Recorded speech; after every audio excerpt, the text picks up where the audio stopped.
This is the MCTV Weekday Update.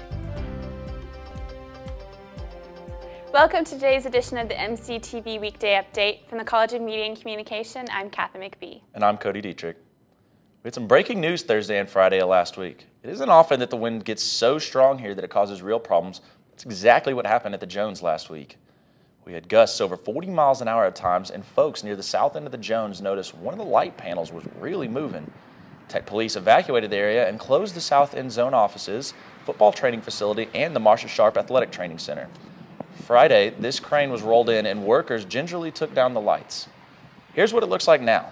150-foot tower is still standing, but the light panel is gone, at least for now.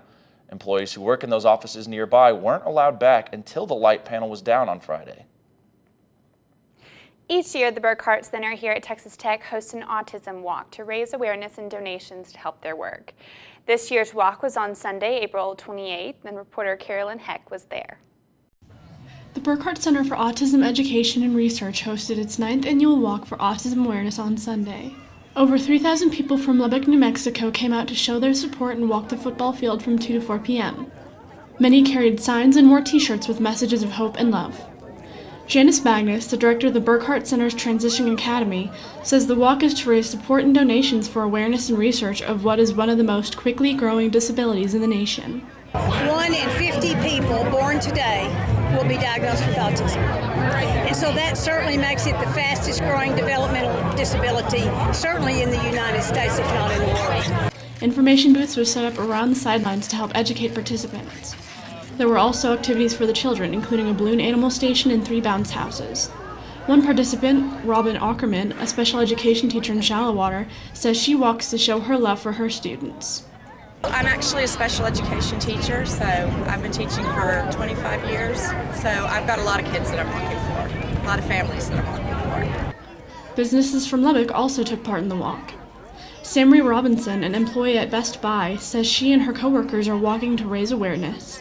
It means to me just showing support to the disability and just being there for everyone. It's not a highly recognized disability from what I've seen. A lot of people are unaware of what it really means and what autistic is. Magnus says the money raised from the walk and other events is being put toward a new center being built on Tech campus. And we're in the process of completing a building just for the center that will open in September or October of this year.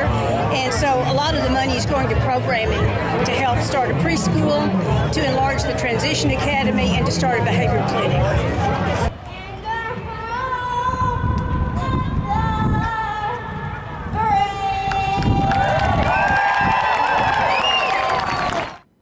And that was Carolyn Heck with that story.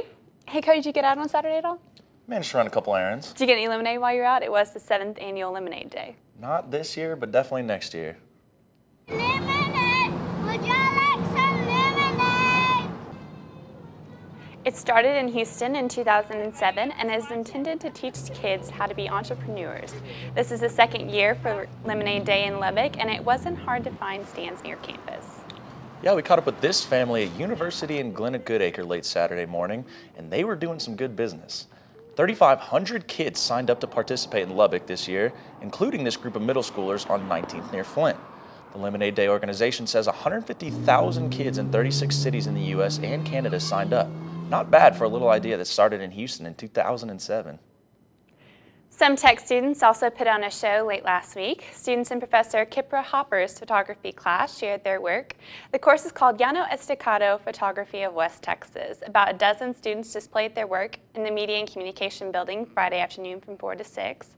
They captured native plants, sunsets, stars, and the oil industry. Visitors enjoyed eating cookies and viewing the photos while the students were sharing their stories. The skies in all those photos looked a lot prettier than it does today, Cody. Yeah, unfortunately, our weather can't quite make up its mind today. Let's take a look outside. It was supposed to warm up to near 80 today, but it's still cloudy and a bit chilly with temperatures in the 60s. And we actually have our best chance in a while for some rain today and tonight. Tomorrow will warm up. In fact, we'll be in the mid-80s for the last day of class and may hit 90 on Wednesday, dead day. Look for lows in the 50s each night. Catherine, are you much of a chess player? I am a pro. I would have thought so. Well, I know a guy here at Tech who I guarantee could beat you blindfolded. and then it would be knight d5 checkmate. Elshan Moradabadi is an international grandmaster of chess. He's also a star on Texas Tech's A team. Friday afternoon on the steps of the library, he took on 4 fraternity champions without even looking at the chessboard. He wore a blindfold and memorized each play as a teammate called out the moves and responded. Remember, these 4 players had all won fraternity tournaments already, but it didn't matter. Moradabadi won all 4 matches in just 40 minutes. That's all for today's edition of MCTV Weekday Update. Thanks for joining us, and we'll see you tomorrow.